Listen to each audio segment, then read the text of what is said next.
a few years ago when we just had our brew pub, it was either the second or third batch of Temptation of blonde ale we aged in Chardonnay barrels for a year. I blended in some carbonated beer into the beer, and if you heard the story yesterday, if you saw my barrel presentation, and when we went to measure out, or it was an I, the collective I, figure out the amount of sugar that needed to go into the bottle conditioning tank, I forgot to take into account that I blended in some carbonated beer already into the beer, so the CO2 level was higher than I had originally thought it was. We bottled it. It was bottle conditioned, but the beer comes out of the barrel totally still, so it doesn't look like there's any CO2, but what we added in was a measurable amount.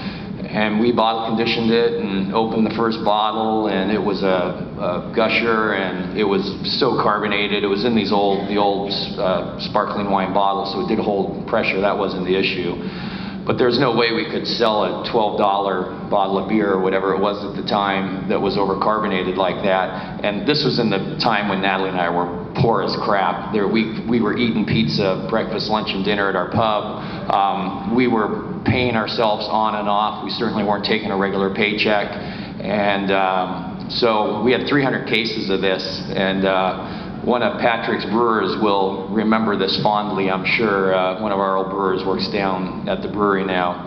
And a couple of our bartenders. We took 5 or 10 cases each day, they were in the fridge overnight, and we cut the wire hood off. So we ate the 6.5 cents for the wire hood.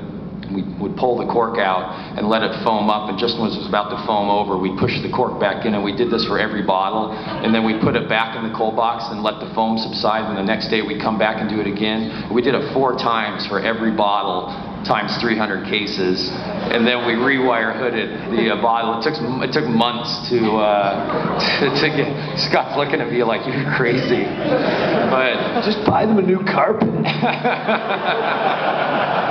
So we made it through, but it was a lot of work.